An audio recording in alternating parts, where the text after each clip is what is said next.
Hey guys, Chris here, aka Warchild V1, and we are back with some more Dark Souls. So this is going to be very different from anything I've ever done before. I am going to try to figure out some of the lore in this game. This is one of my favorite games ever, probably is my favorite game ever. And I really don't know much about the story, I just know a lot about the gameplay and the mechanics and how things work.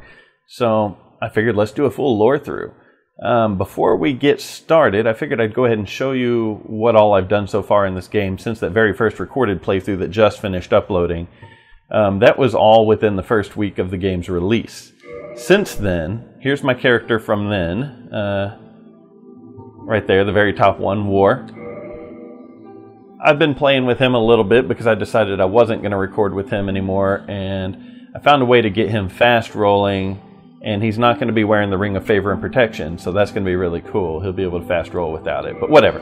So there's that. I've made a character that I named Athelstan after Athelstan from Vikings, because he was a cleric, basically, you know. So I was making a cleric build. Sir Douche. This guy is meant for just being a douche with high-level stuff. That's it. He's got two castings of Pursuers, 2 castings of Darkbead, you know. I've been through the game a couple times with him, just getting prepped to be a true asshole. The War build, which really sucks. Alright, so when I built this, I didn't think about the fact that people can see the name of your character.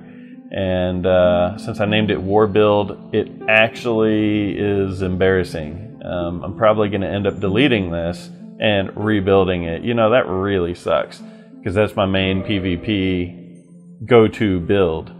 So that kind of sucks. Here's Big Booty Beth. I named her that because she's a large lower half. I figured why not.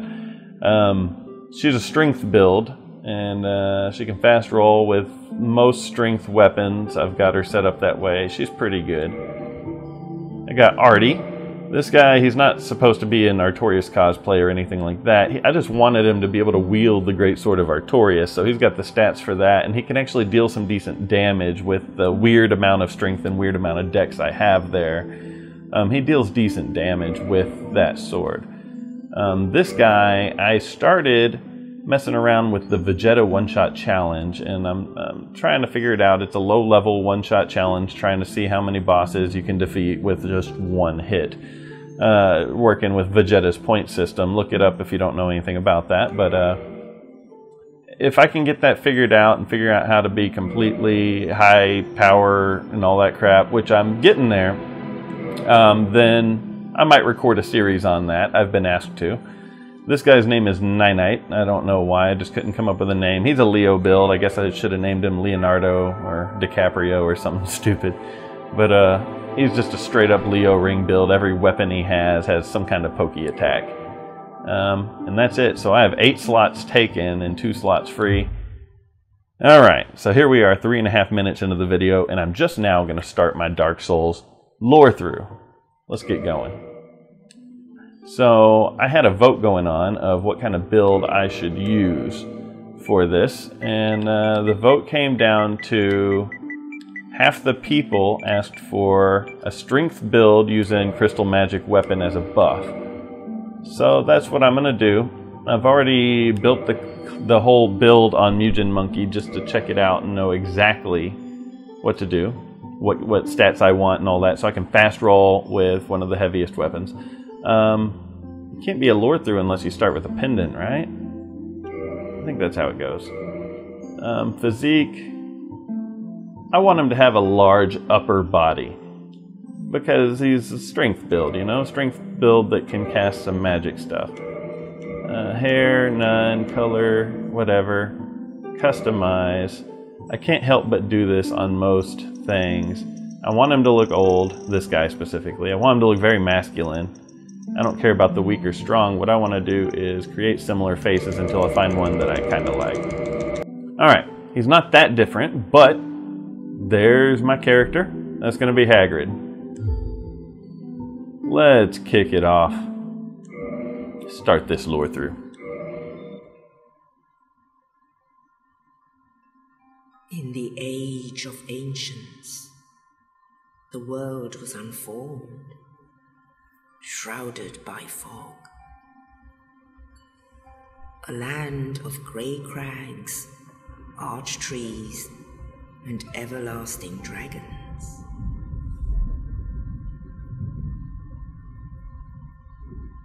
But then there was fire, and with fire came disparity.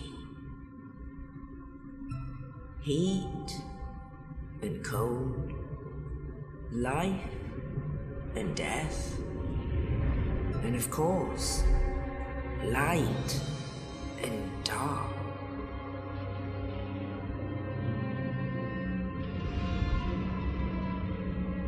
Then from the dark they came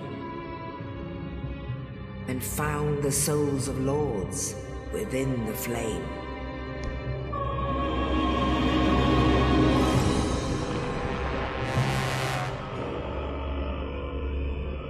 Nito, the first of the dead.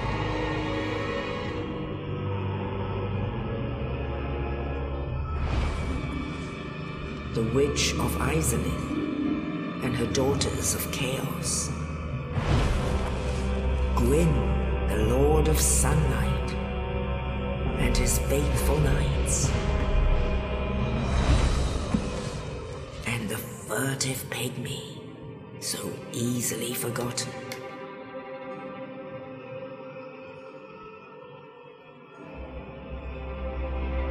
With the strength of lords, they challenged the dragons. Gwyn's mighty bolts peeled apart their stone scales. The witches weaved great firestorms. Nito unleashed a miasma of death and disease. And Seath the Scaleless betrayed his own, and the dragons were no more.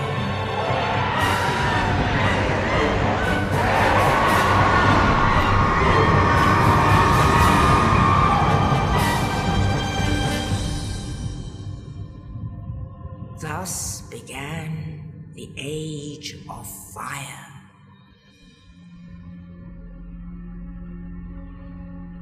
But soon the flames will fade, and only dark will remain.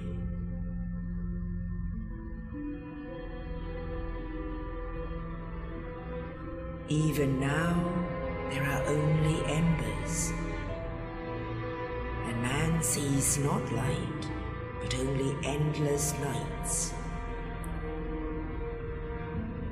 And amongst the living are seen carriers of the accursed dark side.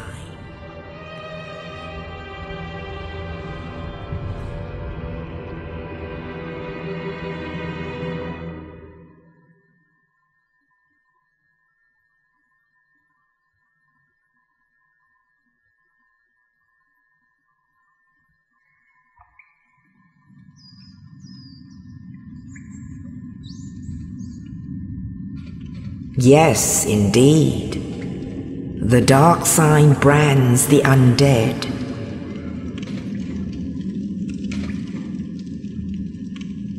And in this land, the undead are corralled and led to the north.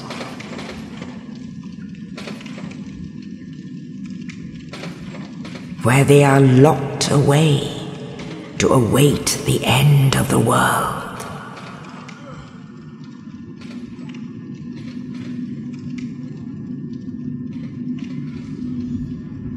This is your fate.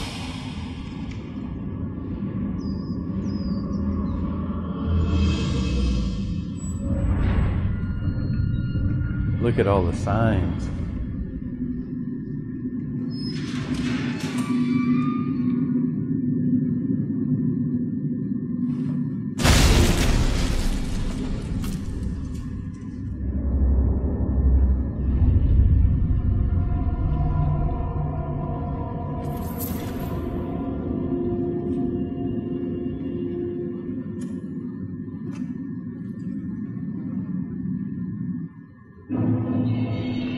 And here the story begins.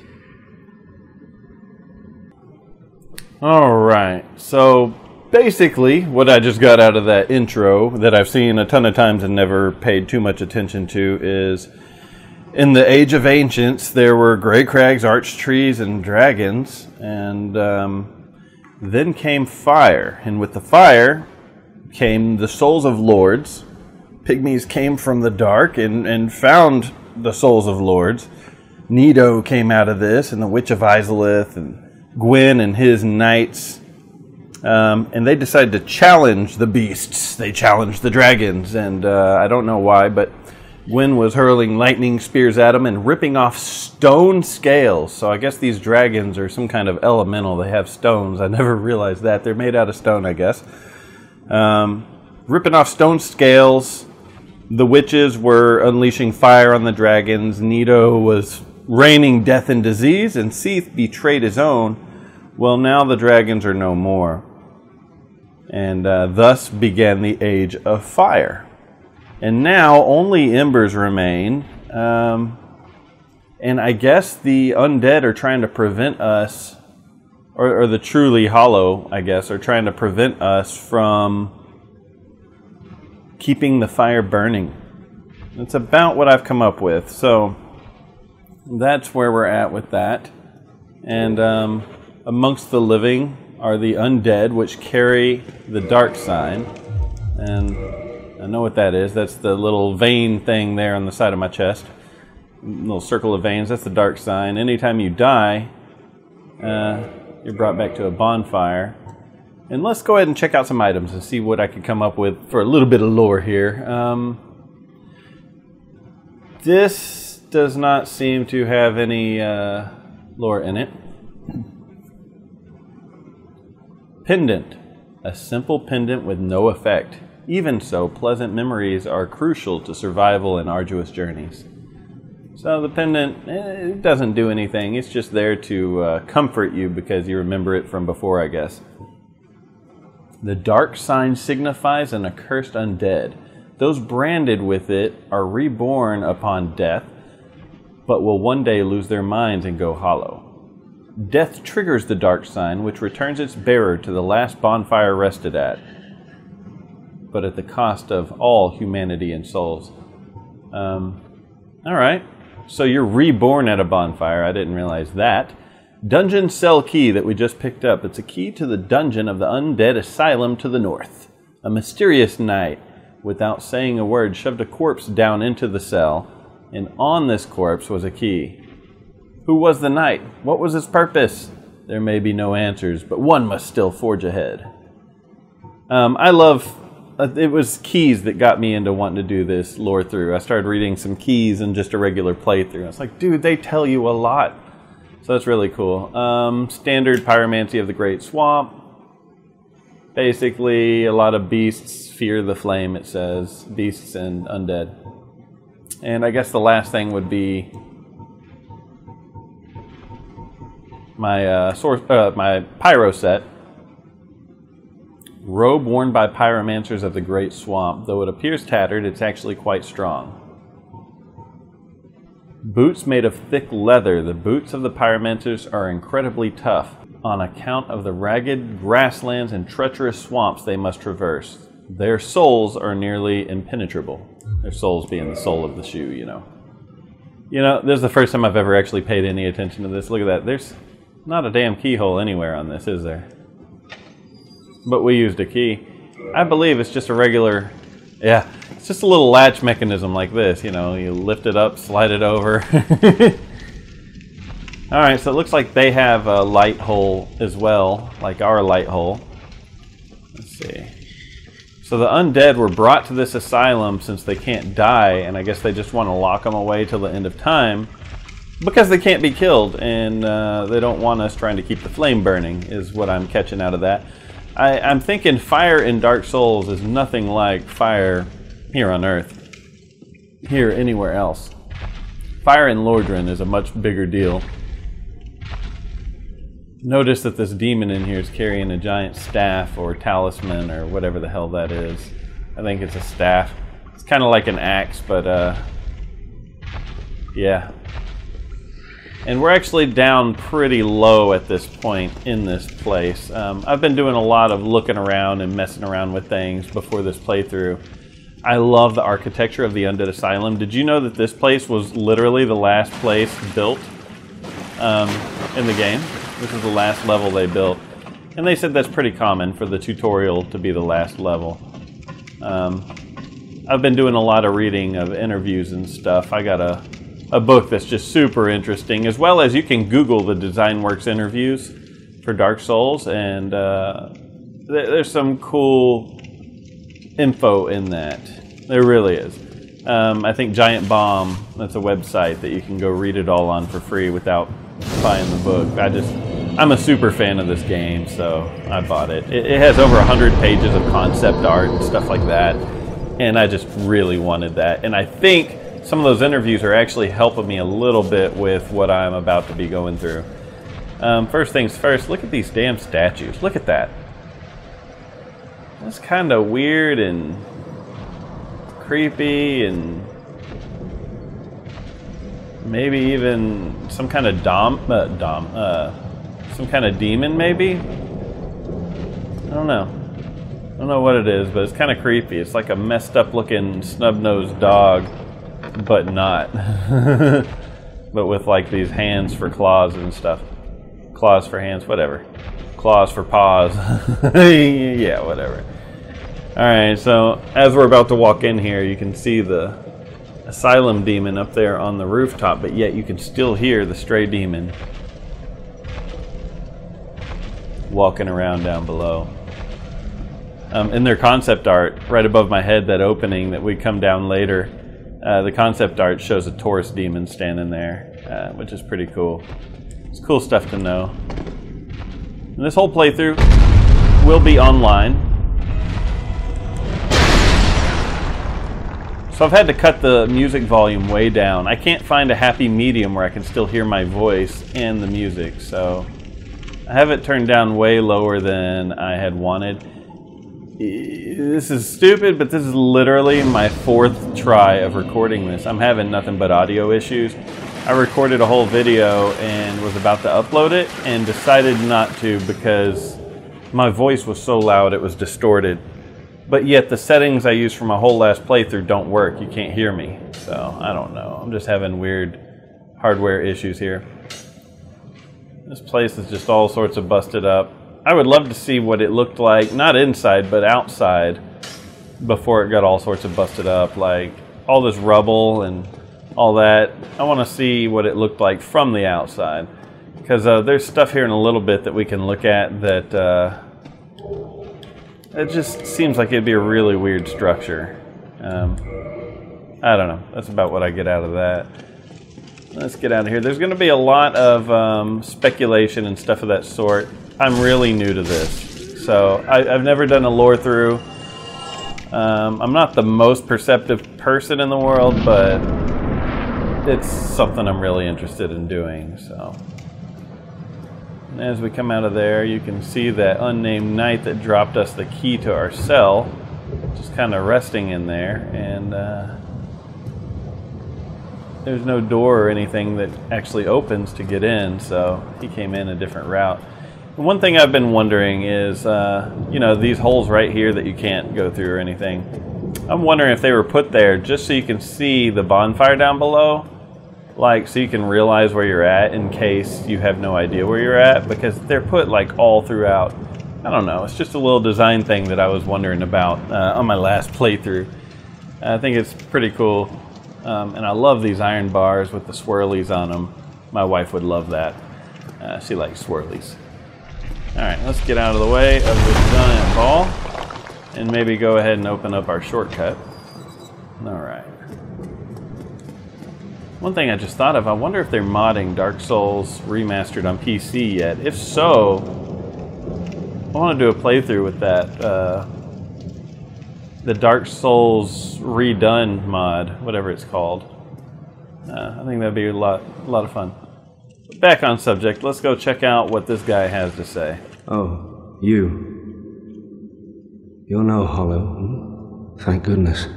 I'm done for, I'm afraid. I'll die soon. then lose my sanity. I wish to ask something of you. You and I, we're both undead. Hear me out, will you? Of course. Regrettably, I have failed in my mission, but perhaps you can keep the torch lit. There is an old saying in my family, "Thou who art undead art chosen, and thine exodus from the Undead Asylum maketh pilgrimage to the land of ancient lords. When thou ringeth the bell of awakening, the fate of the undead thou shalt know." Well, now you know, and I can die with hope in my heart. Oh, one more thing. Here, take this. An Estus flask, an undead favorite. Oh, and this. Now I must bid farewell. I would hate to harm you after death. So go now, and thank you. So that was actually quite interesting. He said that there's a saying in his family that the person that leaves the Undead Asylum is going to make pilgrimage to the land of the lords and go ring the bell of awakening, as if there's just one bell. That's nothing I've ever actually caught on to before. In which, once done, you should know what you're supposed to do at that point, I guess. Interesting. Oh, before I forget about it, let's go read that key, see if anything interesting is on it. Key to the iron bars on the east side of the second floor of the North Undead Asylum. The Undead Asylum is a giant undead prison segmented by countless iron bars. Even if an undead were to escape from a cell, passage to the outside world would not be gained easily. Small hand axe appears identical to a lumberjack's tool, but this has an ideal weight and strength and is easy to handle. One wrong swing leaves the wielder wide open, so timing and proximity to the enemy must be judged carefully. Cracked round shield. Round wooden shield, cracked and nearly broken. Wooden shields are lighter than metal shields, has lower physical damage reduction, stability, partially due to cracking. Yeah, that shield's actually like quite broken. I know that. So I started as a pyromancer on purpose because of the build that I'm gonna do.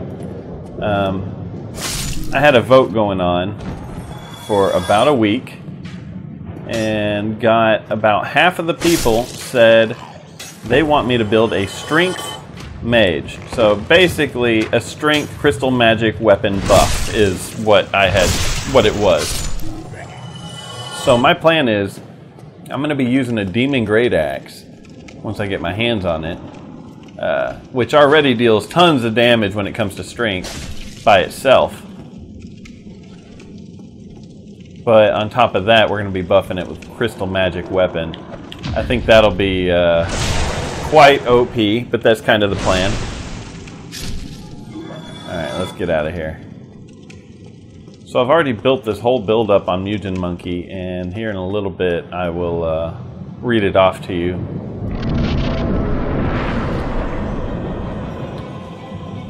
Jump attack. Yeah, that lands 2 hits. For one, you get the jump attack damage, and then you get the plunge attack damage. That's one cool thing about doing plunge attacks. If you land a jump attack, you get that extra damage dealt, which is quite cool. Luckily, he's just a tutorial boss, so that wasn't much of anything. Let's go and see what the Big Pilgrim's Key says. Key to the inner door of the Undead Asylum's main hall.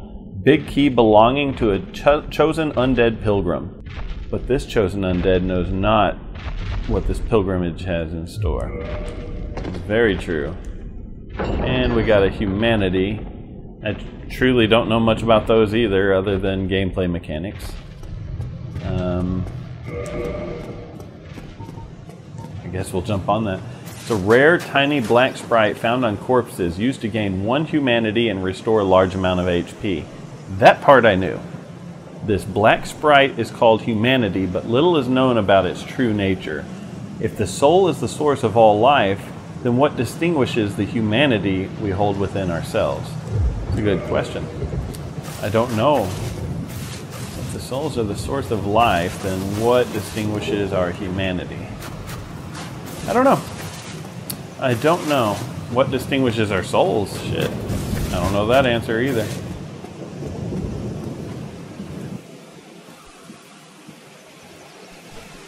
Only in the ancient legends it is stated that one day an undead shall be chosen.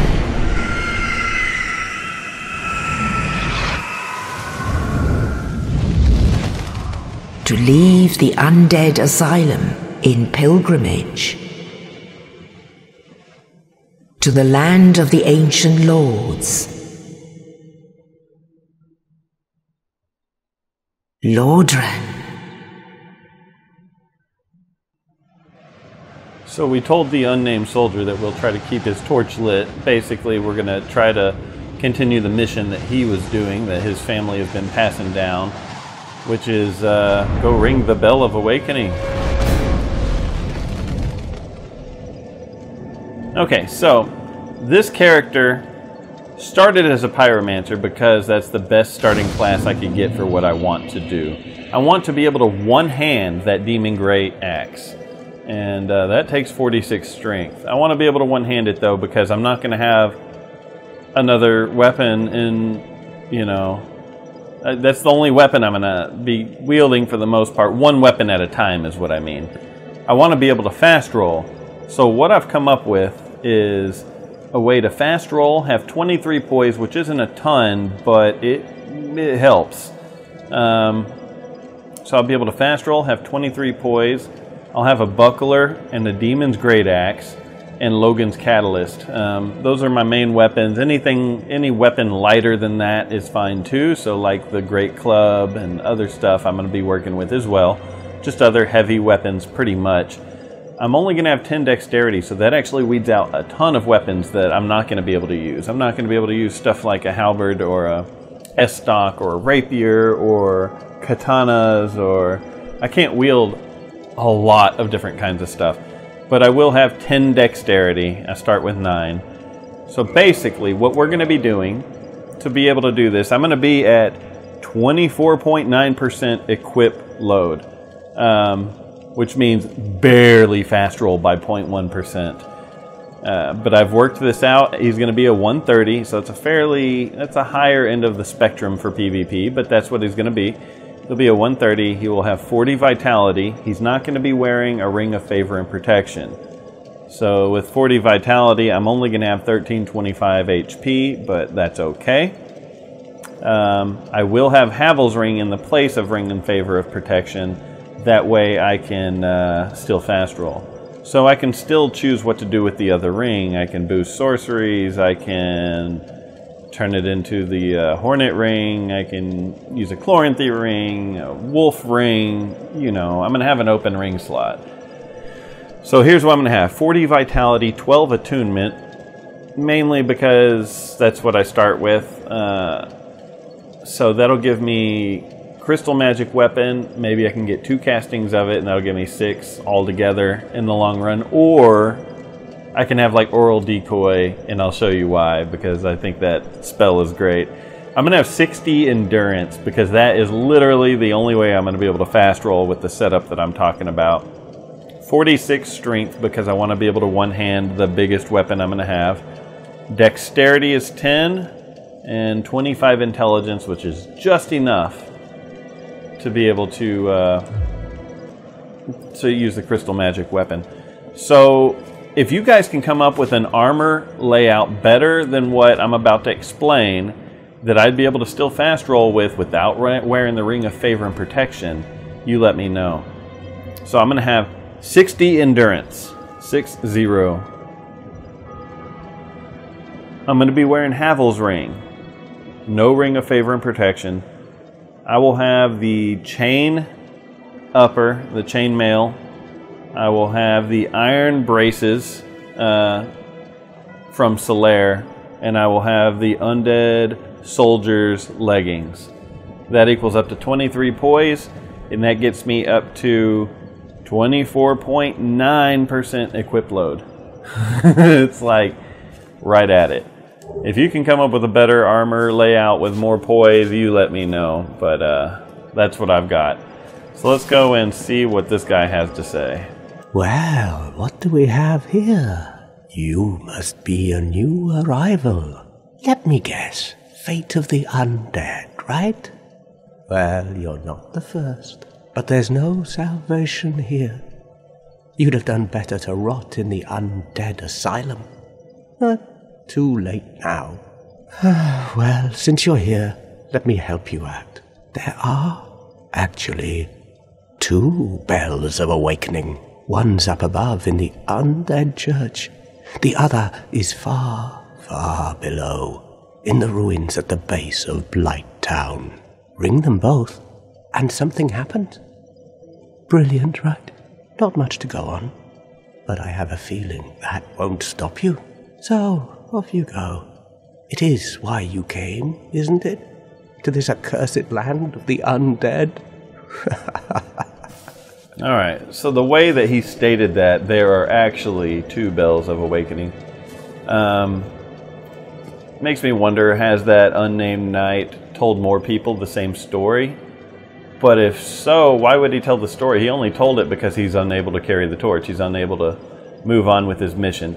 So that makes me wonder, you know, Dark Souls is supposed, Lordran more like, is supposed to be a land of multiple dimensions. And that's why people can write signs and we could read them, but we don't necessarily always see other people. Every once in a while you can see a ghost of another person or a phantom of another person, but like that, but yet we can't interact with them or do anything like that. So that, like I was saying, I wonder if just in another dimension other people have been coming here and had the same exact experience with Oscar, with the unnamed knight, or have there just literally been a bunch of people trying to come here and somehow only thought that there was 1 bell of awakening, and he's like, hey, there's actually 2, because the way he worded that's weird. Ah, your face. You're practically hollow. But who knows? Going hollow could solve quite a bit. I do look pretty bad. It's kind of like a piece of bacon or jerky. What? Restoring your humanity? Well, there are a few ways to go about it. Collect it bit by bit from corpses. Or you can butter up a cleric and get yourself summoned. And the quickest way, although I'd never do it, is to kill a healthy undead and pillage its humanity. Coveting thy neighbor is only human, after all. That's funny. So although he'd never do it, the funny thing is he had an argument for, you know, coveting thy neighbor's only human. That's funny, because why are you making an argument for something that you would never do? That's funny. What are you looking at? Don't try anything clever. You might regret it. Woo-wee! He's hot. Let's have a seat.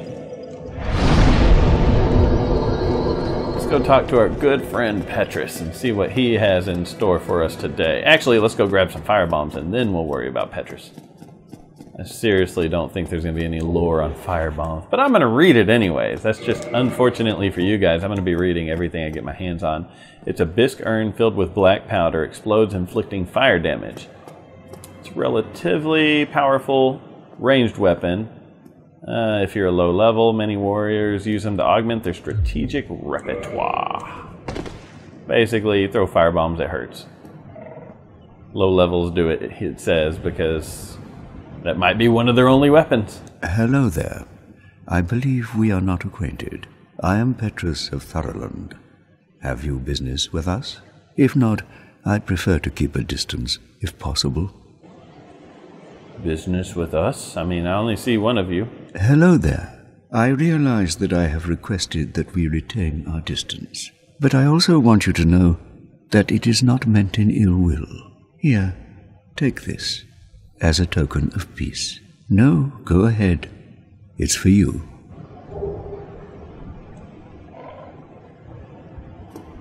So he gave me a copper coin. It's a coin made of copper. Its face shows Old Man McLoif, God of medicine and drink. Okay, I didn't know that. His name's Old Man McLoif. He's the god of medicine and drink. Even coins of great value in the world of men have little value here in Lordran, where the accepted currency is souls. Those who dream of returning to the outside world are fond of carrying these around. Makes sense. Oh my, you again. Oh, I know. How about this? I have to await my companions here anyway. So what if I were to teach you some miracles? Would that please you? Yes. You know, I can only assume that Father McLoif is from Thurland. Very well. Then first, a covenant with the gods.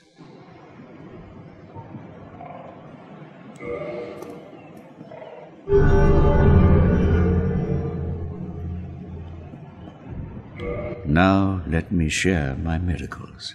Only their ultimate effectiveness will be determined by your efforts and your faith. All right, let's learn his gesture. It's kind of funny that he has a shrug gesture. Makes you kind of wonder about that a little bit. Let's see, what items do you have? He has 5 items. Let's start with heal. It's an elementary miracle cast by clerics. It restores HP. To cast a miracle, the caster learns a tale of the gods and says a prayer to be blessed by its revelations. Heal is the shortest of such miraculous tales. Seek guidance. Miracle of the clerics of an undead mission. Display more guidance from other worlds. Guidance facilitates communication between undead, but their value varies greatly. A balance of faith and wisdom is required. Looks to me like it only requires 12 faith and 0 intelligence, but maybe intelligence isn't the same as wisdom. I don't know. Force. It's a common miracle amongst cleric knights.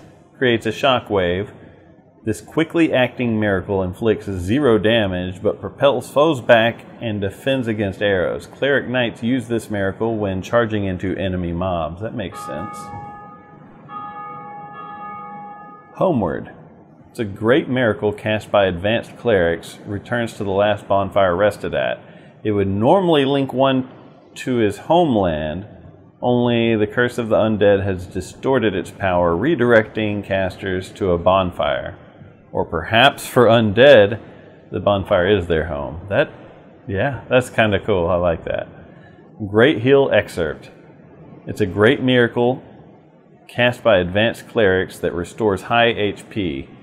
Great Heal Excerpt borrows from only several verses of Great Heal. As a result, it can only be cast a start few times. So I guess Great Heal's verses that they have to recite to their gods is a little longer than Great Heal Excerpt. And Great Heal Excerpt you can only use once. I believe Great Heal you use 2 or 3 times. I don't know, Great Heal's not here, but that's really cool. Thurland Talisman. That's the one on the bottom.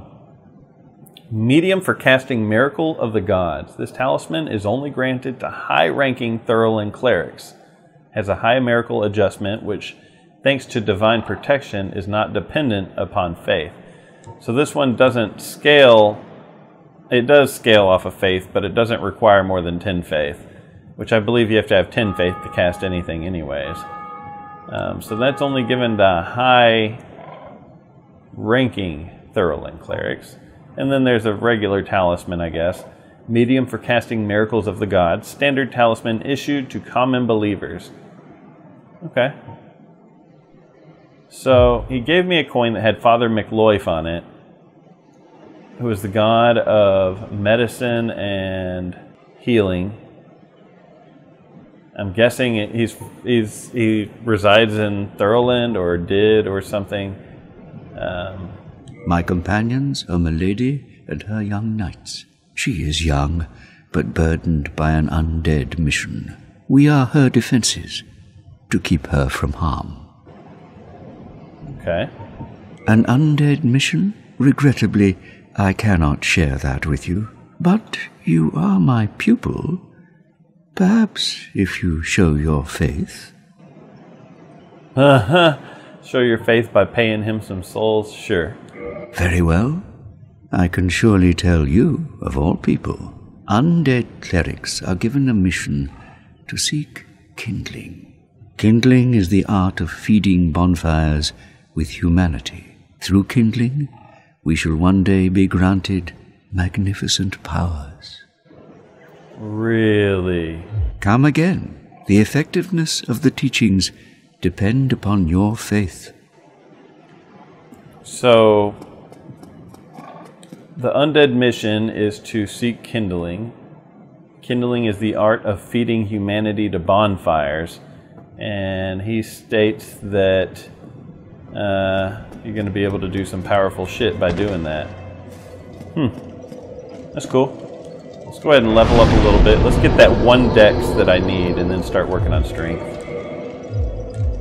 Just to get rid of our souls for the moment.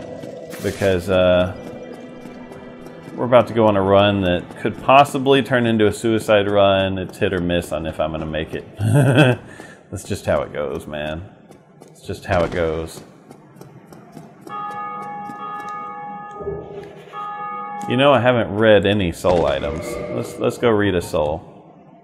Soul of a lost undead who has long ago gone hollow. Souls are the source of all life, and whether undead or even hollow, one continues to seek them.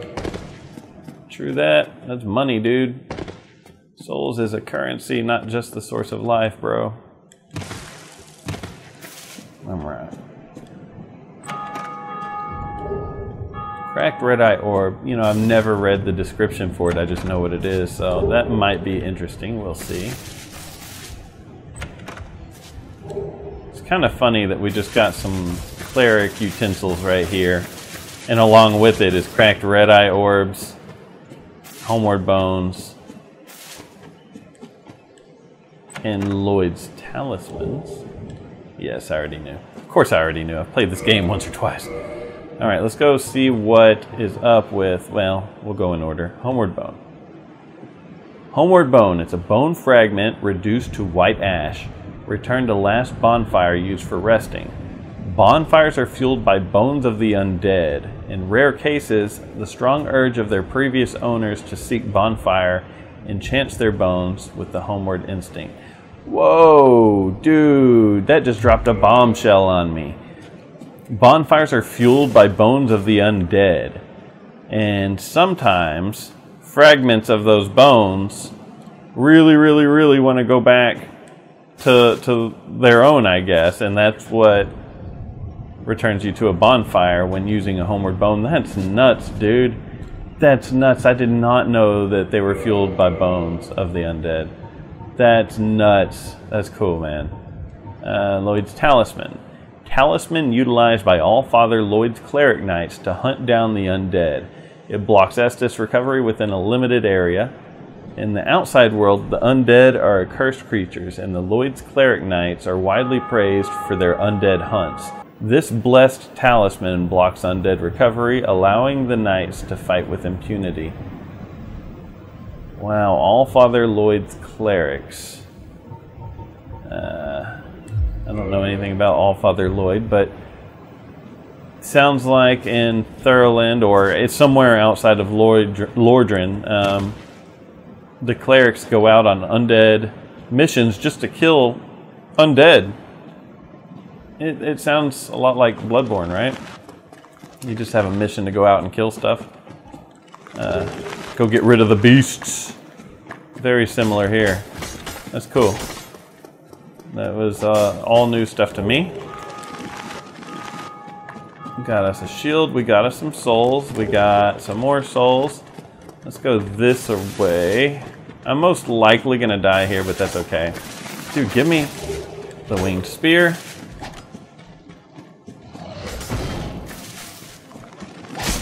I just want this. Got a Zweihander, and last but not least, an item that I'm probably going to use a lot, binoculars. Let's see if we can make it out. I doubt it. I expect to die here. Yeah. It's all good. 122 souls. That's nothing. Alright, so what all did we just pick up? Let's see. Were any of them items? No, nothing was items. It was all weapons and shields and stuff. The Zweihander, it's an ultra greatsword. One of the gigantic straight greatswords. As the name suggests, the Zweihander is held with 2 hands, but its wielder must still be inhumanly strong. It is this great weight that sends foes flying when hit solidly. That's cool. The Morning Star. It's a hammer with sharp spikes on its pommel. One of the more barbaric cleric weapons. Uniquely, this hammer inflicts thrust damage and causes bleeding. I did not realize that it is thrust damage. I did not know that one bit. The Winged Spear.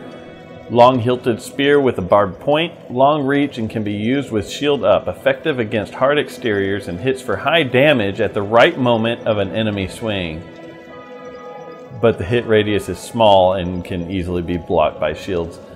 So that right there tells you about counter pokes, basically. Counter attacks with pokey weapons. I never read this. The Pyromancy Flame. Flame medium used by Great Swamp Pyromancers. Pyromancers arouse this flame to produce various arts of fire. Equip Pyromancer Flame to produce Pyromancy. Attune Pyromancies, blah, blah, blah, blah, blah. Caduceus Round Shield. I've never actually paid that much attention to its name. Round wooden shield crafted in Lordran. Decorated by an ancient blue Caduceus. The giant trees in Lordran are distant offsprings of the great stone arch trees. This shield inherits their properties, and the wood greatly reduces magic damage. Wow, okay. Okay. So, because it's made out of offspring of the great arch trees, it blocks magic very well. That's cool, dude. That's cool. I never knew why. I didn't know that they had to have a reason why. I just figured it blocked magic because it was wood. But, you know, now that I say that, this one blocks magic pretty decent too, and it's kind of broken up, so I don't know. Whatever. Do you have anything else to tell me, bro? What? You want to hear more? Oh, that's all we need. Another inquisitive soul. Well, listen carefully then. One of the bells is up above in the Undead Church, but the lift is broken. You'll have to climb the stairs up the ruins and access the Undead Burg through the waterway. The other bell is back down below the Undead Burg, within the plague-infested Blight Town. But I'd die again before I step foot in that cesspool.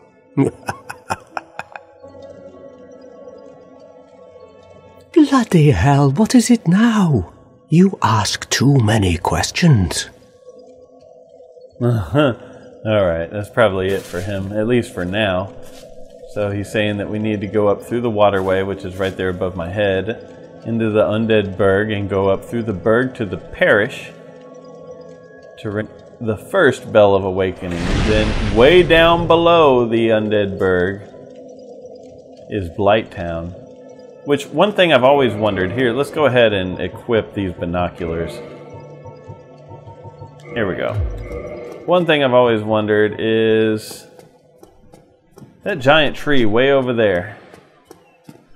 Well, shit, if I can find a good view. That giant tree way over there.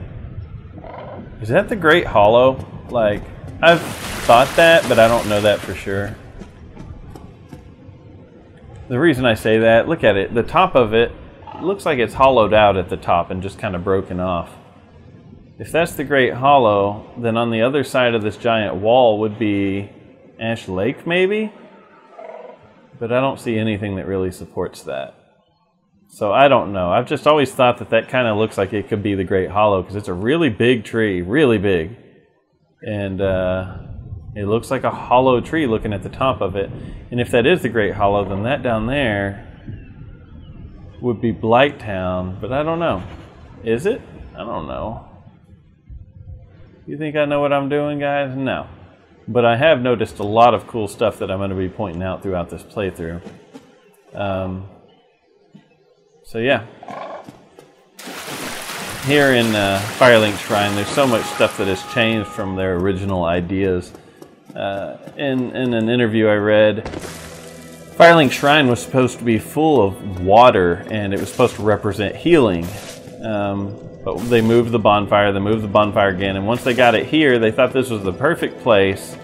It looks like a place where people would sit down and rest and hang out, and you could see a bunch of people sitting around this fire relaxing and stuff. And then they decided, well, hell, it can't be full of water. We're going to have a bonfire there. So they got rid of that.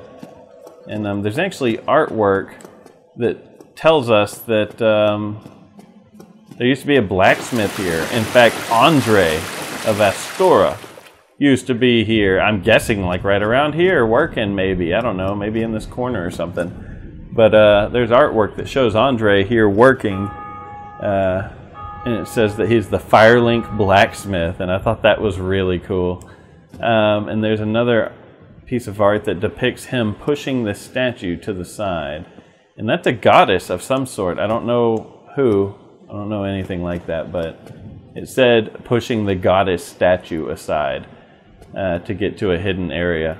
So I'm wondering if like maybe originally Gwen's tomb was behind that. I don't know. It's just cool food for thought. You know, there's a lot to this game, and due to the interviews, I've actually learned a lot more, and that's part of what got me interested in doing this.